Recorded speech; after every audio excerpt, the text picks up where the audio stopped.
ఇండియాలోనే #1 varicose veins hospital Avis vascular centre.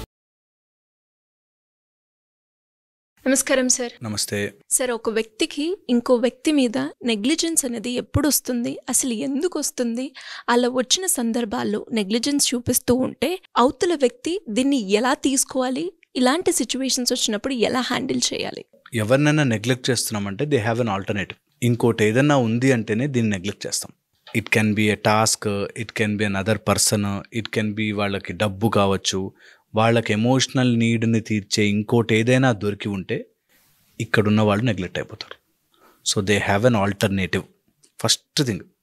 Okay, second వచ్చేసి they have taken for granted. మన దగ్గరే ఉంటుంది, సో దాన్ని మనం పట్టించుకోం పెద్దగా. పాతదైపోయాం అంటే when you are no more that fresh or new or good or a surprise లేదు అనిపిస్తే స్లోగా mind will neglect it. Okay. And fourth, when you are not threatening they neglect you.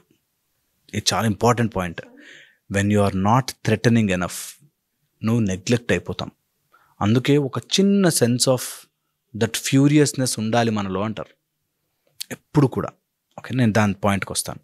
So first వచ్చేసి neglect చేస్తున్నాము అంటే they have an alternative. Okay. వాళ్ళ emotional lead ఇంకో చోట జరుగుతోంది. ఒక మాస్లర్స్ లా ప్రకారము physical needs, emotional needs, social needs, ఇలా హైరార్కీ ఆఫ్ నీడ్స్ ఉంటాయి. ఇలా ఉన్నప్పుడు వాళ్ళు ముందు సేఫ్ అండ్ సెక్యూర్డ్గా ఉన్నారా లేదా, దానివల్ల ఎమోషనల్ నీడ్స్ తీరుతున్నాయా లేదా, ఈ ఎమోషనల్ నీడ్స్ కోసం మనిషి వెతుకుతూ ఉంటాడు. ఒక చోట ఎక్కడ ఎమోషనల్ నీడ్స్ తీరకపోతే then they search outside. When they search outside and బయట దొరికినప్పుడు ఈ ఎమోషనల్ నీడ్ నాకు తీరుతోంది కాబట్టి నాకు అవసరం లేదు. అది చాలా చాలా ఇంపార్టెంట్. దాంతోపాటు పవర్ వస్తుంది.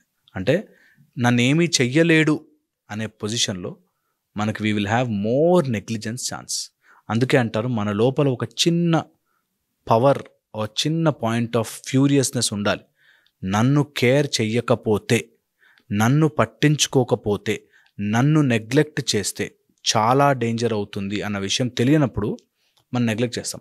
ఎప్పుడైనా చూడండి, క్లాస్లో కూడా మన స్కూల్లో ఉన్నప్పుడు ఒక స్ట్రిక్ట్ టీచర్ ఉందనుకో, వాడు చెప్పిన హోంవర్క్ అంతా చేస్తాడు. ఒక ఈజీ టీచర్ ఉందనుకో, వాడు చెప్పిన కారణాలు చెప్తా అంటే యాక్చువల్లీ సార్, టీచర్ సార్ అని. ఇంట్లో కూడా అంతే. తల్లిని మనం నెగ్లెక్ట్ చేస్తాం. తండ్రి స్ట్రిక్ట్గా ఉంటే తండ్రి మాట ఎక్కువ వింటుంటాం. ఎప్పుడైనా అంతే. హ్యూమన్ టెండెన్సీ ఏంటంటే నువ్వు నాన్ థ్రెటనింగ్ అనేసరికి పక్కన జరిపేస్తాం. ఇది ట్రూ టు ఎవ్రీ పాయింట్ అండి. అది హ్యూమన్ మైండ్, అది అట్లాంటిది. దట్ ఎక్కడో చోట ఇక్కడ నేను కంఫర్టబుల్గా కూర్చున్నానంటే దేర్ ఇస్ నో థ్రెటనింగ్. ఇక్కడ ఒక థ్రెటన్ ఉంది అంటే మా ఫోకస్ అంతా దాని మీద వెళ్తుంది. మనం ఎవరైనా నెగ్లెక్ట్ చేస్తున్నాము అంటే వాళ్ళు థ్రెటనింగ్ కాదు. ఎవడైతే థ్రెటన్ ఉంటుందో, అమ్మో నేను ఇట్లా చేస్తే that is not good, she will not leave me or he will not leave me అనే థ్రెటన్ ఉంటుందో, వాడు నెగ్లెక్ట్ చేయడం చాలా తక్కువ ఛాన్సెస్ ఉంటుంది. ఆ పాయింట్, సింపుల్ పాయింట్, చిన్న పాయింట్ అది ఉండాలి. That I can open my beast mode any time అని ఉన్నవాడు. మీరు కావాలంటే అబ్జర్వ్ చేయండి, 2 పిల్లలు ఉన్నారు ఆ ఇంట్లో. ఒక పిల్లవాడు శాంతంగా ఇప్పుడు ఏది చెప్పినా చేసి ఏదన్నా చేస్తే వాడికి ఎక్స్ప్లెయిన్ చేయొచ్చులే అని వాడిని పక్కన జరిపేస్తారు.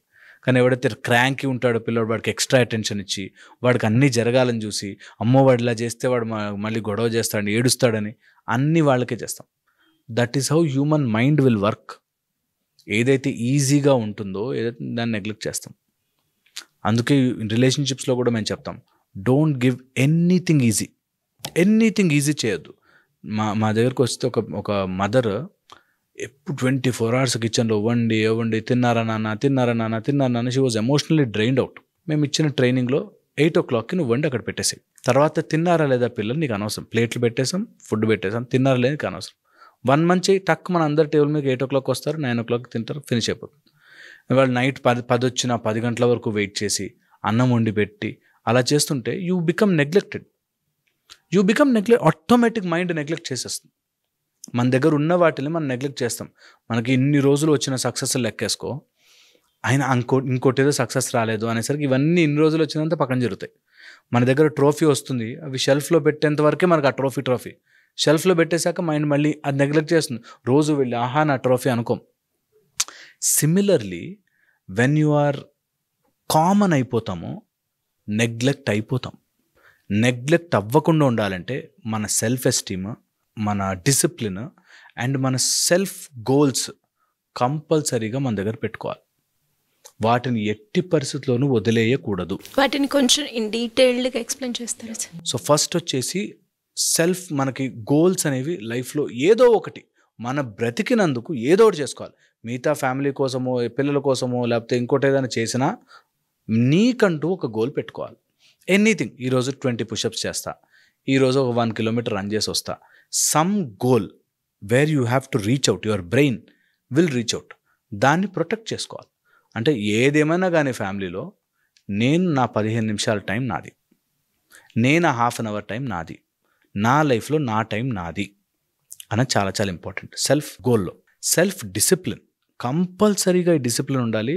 Where you are not constantly pouring out, అందరికీ వాళ్ళ కోసం బతుక, వీళ్ళ కోసం బతుక, వీళ్ళ కోసం బతుక అని ఉన్న రోజు నువ్వు నెగ్లెక్ట్ అయిపోయావు. మన కోసం ఎప్పుడు ఉంటుందిలే, నెగ్లిజెన్స్ అయిపోతుంది. అందుకే you should have that self discipline, that I don't pour out my energy into someone else. అది సొంత బిడ్డ అయినా, సొంత కొడుకైనా, కూతురైనా, సొంత వాళ్ళైనా నీకంటూ కొంచెం పెట్టుకోవాలి ఎనర్జీ పక్కన. That is important. ఓకే, దీంతోపాటు మనం ఎంత ట్రై చేసుకున్నా సరే ఆ లోపల నుంచి సెల్ఫ్ ఎస్టీమ్ లేకపోతే, మనకంటూ మనకి నేను చేయలేనండి, అమ్మో డబ్బులు ఉండవండి ఆయన లేకపోతే, ఈ టైప్లో నువ్వు ఎప్పుడు భయపడుతూ ఉంటావో నిన్ను భయమే పెడతారు, నువ్వు ఎప్పుడూ నెగ్లెక్ట్ అవుతావు. దీన్ని రెబలీస్గా కొంతమంది ఉల్టా చేస్తారు. నేను ఎవరిని పట్టించుకోను, ఇంట్లో వాళ్ళని పట్టించుకోను, నాకు నా భర్త ముఖ్యం కాదు, నా పిల్లలు ముఖ్యం కాదు. అది ఉల్టా, అది టూ మచ్. అలా కాకూడదు. నీకంటూ ఒక ఎగ్జిస్టెన్స్ ఉండాలి, అంతే చాలా ఇంపార్టెంట్. అలా గనక ఉంటే నీ లోపల బీస్ట్ మోడ్, అంటే when you do wrong I'm very very dangerous, నా లోపల ఖాళీ శక్తి ఉంటుంది, నేను కూడా నా ముందు ఏమైనా చేస్తే నేను కూడా అంత పవర్ఫుల్గా రెస్పాండ్ అవ్వగలను అనేది తెలిస్తే చాలా జాగ్రత్తగా ఉంటారు, మనతో చాలా చాలా కేర్ఫుల్గా ఉంటారు. సో ఐ ఆల్వేస్ టెల్, ఎప్పుడు నీ సెల్ఫ్ ఎస్టీమ్ని, నీ గోల్స్ని, వాటిని త్యాగం చేసేసి వాళ్ళ కోసం చేయొద్దు. ఎప్పుడు స్లోగా, కొంచెం లేట్ అవ్వచ్చు కానీ స్లోగా అన్న ప్రాక్టీస్ చేసుకోవాలి, స్లోగా అన్న వాటి మీద ఉండాలి. మన గోల్ ఒకటి పెట్టుకున్నప్పుడు దానికి ఒరిజినల్ అప్పుడు బయటపడుతుంది, ఎవడెవడు మనకు సపోర్ట్ చేస్తాడో చేయడం. సో అందుకని అవన్నీ ఉండాల్సిందే. అండ్ ఎప్పుడైతే you are free, you are easy available, you are తొందరగా దొరుకుతున్నావు అంటే నెగ్లెక్ట్ అయిపోతాం. Should never be easily available to anyone. ఎవరైనా సరే ఆఫీస్లో కానీ వాటిలో కానీ అందరికీ హెల్ప్ చేసేసి, అందరి ఫైల్స్ నేనే చేస్తానండి, 5 తర్వాత కూడా కూర్చొని ఫ్రెండ్స్కి హెల్ప్ చేస్తానంటే నువ్వు వేస్ట్ గడి కింద లెక్క, వేస్ట్ అయిపోయావు.